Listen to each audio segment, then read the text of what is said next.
What I'd like to talk about today, and what's brought me to the edge of my chair recently, is the Voynich Manuscript, which is something that, though I had read in occultism fairly deeply and in alchemical literature and that kind of thing, I had never heard of this until about a year and a half ago.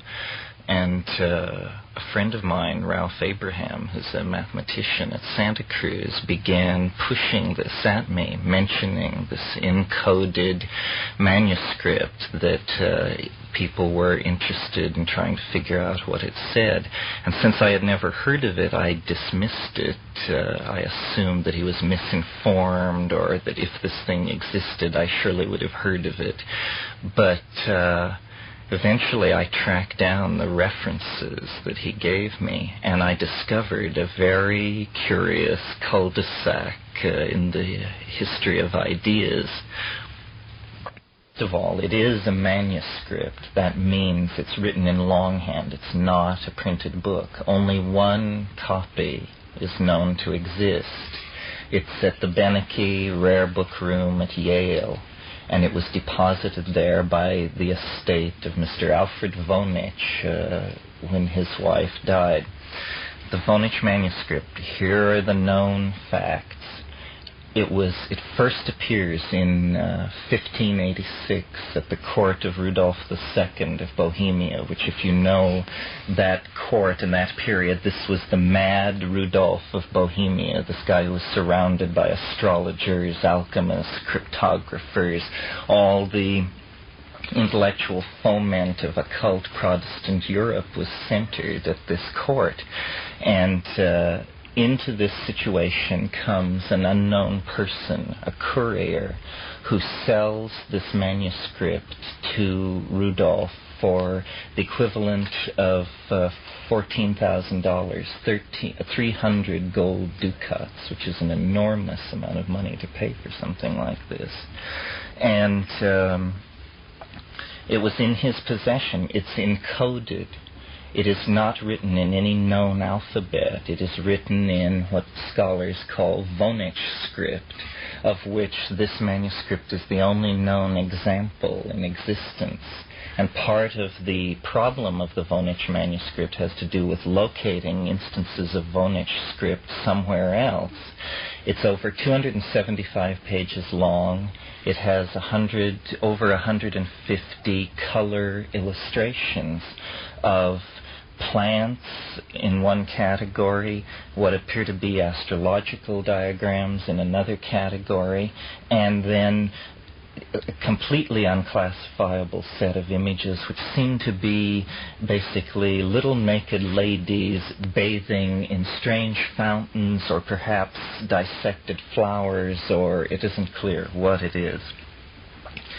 The emperor would not have paid so much money for it if he hadn't been convinced that there was something going on with it.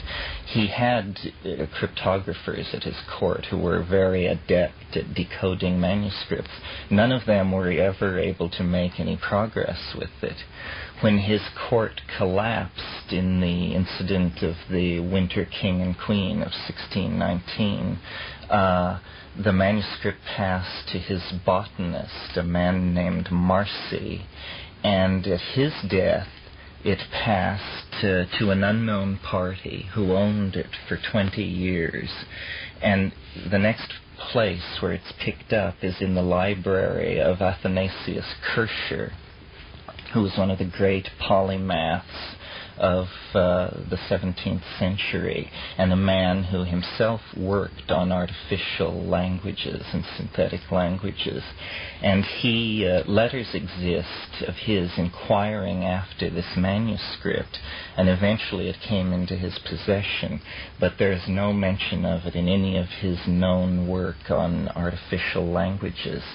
At around 1635, he decided to join the Jesuit order and gave all his books to a Jesuit college south of Rome, where this book apparently sat on the shelf for the next, 230 years. until 1906, when Mr. Alfred Voynich bought the entire library, a rare book dealer, shipped it back to Brooklyn, and in going through the stuff, came upon this manuscript. Now, what's so great about a book which nobody can read? Well, first of all, it's very unusual books which no one can read. Codes, immensely powerful methods exist for breaking codes, because this is a matter of military intelligence and defense concerns, and very sophisticated computer techniques exist to analyze any supposed piece of code and extract meaning from it, determine whether it is in fact encoded language or not, whether you can tell what it says or not.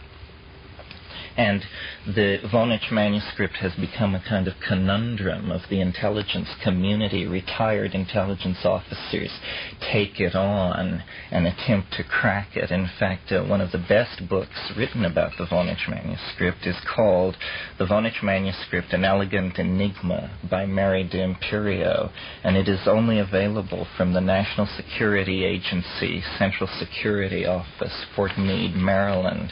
This is what your tax dollars are being spent for, is to decode this 400-year-old manuscript. Okay, Voynich script. The most sophisticated computer analysis shows that the manuscript definitely is a language. There is meaning, the occurrence of prefixes and suffixes, certain internal rules of grammar have been identified. But the meaning has eluded all comers. And several people, if there were more time, we could go into people whose whole careers have rested on their supposed decoding of it. A man named William Newbery in the 1920s claimed a complete decipherment, and it was later exposed to be a sincere but misguided mental derangement had contributed to his belief that he had decoded. Other people have made attempts, but all of them, none are convincing. And so this is where the matter rests. One edition of this manuscript exists. It's never been decoded. My idea about it is that to understand the Voynich manuscript, you have to understand the career of John Dee, who was the greatest magus of the Elizabethan age, the court astrologer of Elizabeth I of England, the man who had he had the largest library in England. Elizabeth and Sir Walter Raleigh and Sir William Sidney visited him to see his collection of books. He wrote on the elements of Euclid. He wrote books on navigation and astronomy, but he also was an occultist and into secret codes. He was also an intelligence agent. He had been at the court of Rudolph the year before the sale is alleged to have taken place, he and his friend Edward Kelly. And they had bruited it about that Roger Bacon, the 13th century English monk, was the greatest alchemist of all time, and they had really made a flap about Bacon in Prague at the court of Rudolph. Then a series of alchemical experiments where they had promised the emperor to make gold and had failed caused them to be exiled to Treblona. So they were in Treblona when this alleged sale of this manuscript took place in Prague. Now, all occult codes in Europe are based, or at that time were based, on the work of one man, the Bishop of Johannes Trithemius of Sponheim, who wrote a book called the Stenographica, which was published in 1535. And in it he explained numerous methods drawn from Roman sources in his own imagination for composing codes and encrypting messages. And all of the occult codes which follow are based on this. Dee hand-copied a manuscript of the Stenographica when he encountered it in Paris. He was involved with a series of angel contacts where he elaborated a language called Enochian, which, like Voynich, is not written in characters of the English alphabet, but has a peculiar set of characters unique to itself. Over 3,000 words have been defined in Enochian, first through Dee's spirit contacts, and later the Golden Dawn took it up and further expanded it. But in Dee's diaries, which are deposited in the British Museum, there are 93 pages of encrypted material, which are columns of numbers. And I believe that to eliminate the possibility that Dee was the author of the Voynich Manuscript, the encoding methods of this material in his diary need to be computer analyzed and then compared to the Voynich material. The other possibility, which still involves Dee, is this person I mentioned, Edward Kelly, his companion of many years. Kelly was a man of the lower classes, a much younger man, a scoundrel by all accounts. And his entree to Dee was, he came to him with a book which was in code, which he had claimed to have found in a crypt of a looted Catholic monastery in Wales. This was during the period just after Henry VIII's break with Rome. And he called this book the Gospel of St. Dunstable. And Dee worked on the decoding of it, but we lose sight of that book, and no copy of it exists so far as we know. But Arthur Dee, John Dee's son, in his diary talks about how in the period before Dee and Kelly went to Europe, his father spent a great deal of time studying a book which was covered all over with hieroglyphics.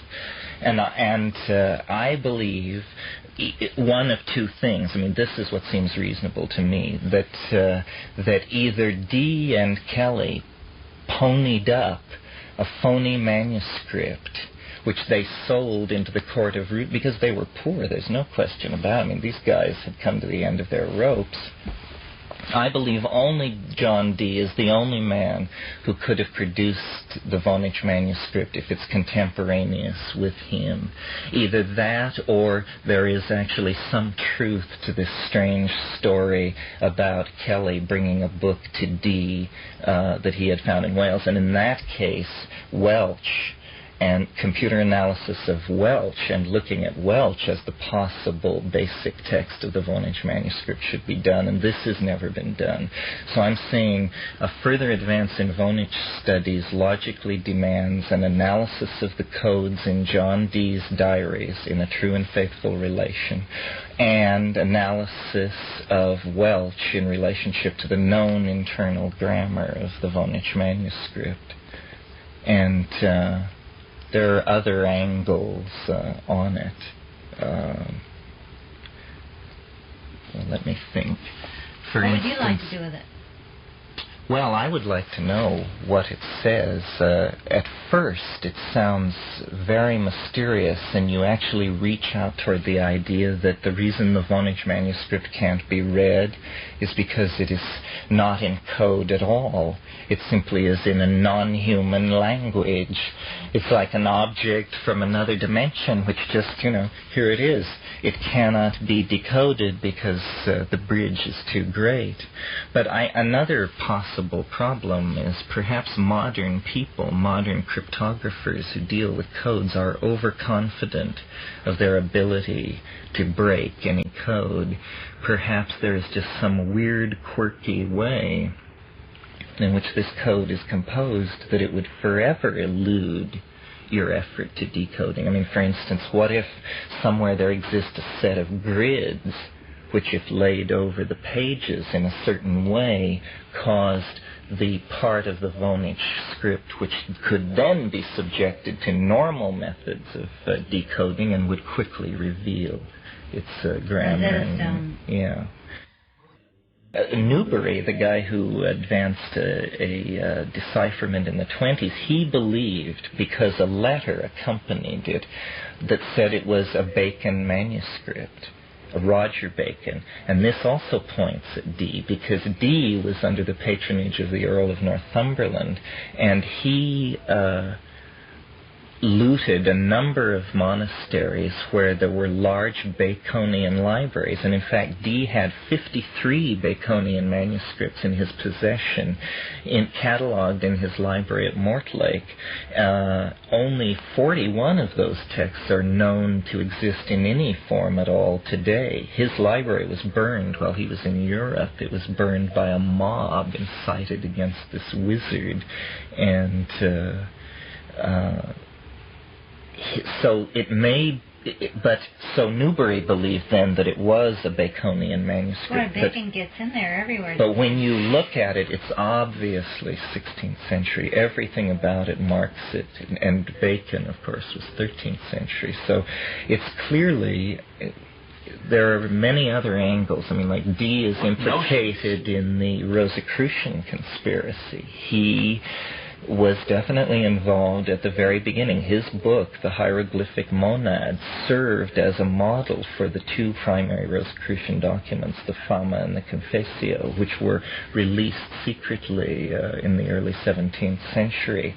And it all was coming from Central Europe, from Bohemia and Prague, the court of Frederick the Elector Palatine of Bohemia, and this guy Rudolph II of Bohemia. This court, these were the alchemical courts. These were where the alchemical presses were operating, and this Protestant alchemical enlightenment was taking place, that the coming of the 30 Years' War and the collapse of the Winter King and Queen obliterated this hope. This was a very complicated moment in European history. Collapse of the Winter King and Queen? Yes, this was an incident. You see, Frederick the Elector Palatine of Bohemia, who was the patron of all these alchemical presses and alchemists, wedded the daughter of James I of England, whose name was Elizabeth. And this was around 1615, and he thought that by wedding the daughter of the King of England, he was getting the nod from the King of England to go forward with this Protestant alchemical revolt. Actually, James' plan was to wed one of his sons to a Habsburg Spanish Catholic empress to balance it out.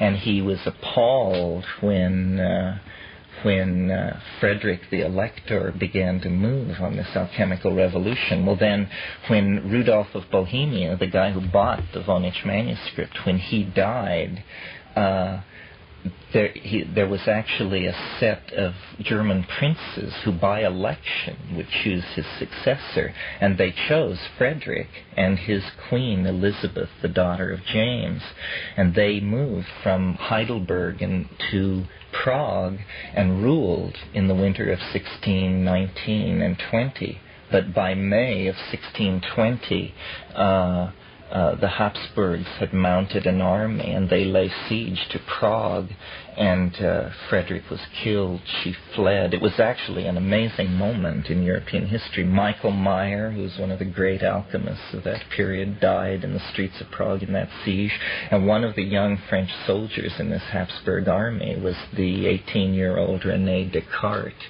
off soldiering and sowing his wild oats. This is the period out of which this manuscript emerges, a period when secret societies were rife across Europe, when John Dee was spying for the throne of England and at the same time pursuing his own peculiar interests in angel communication and astrology and Kabbalah and all these things. And the Voynich Manuscript is indicative of this paradoxical state of mind and of the really peculiar and now nearly incomprehensible sort of worldview that these people had.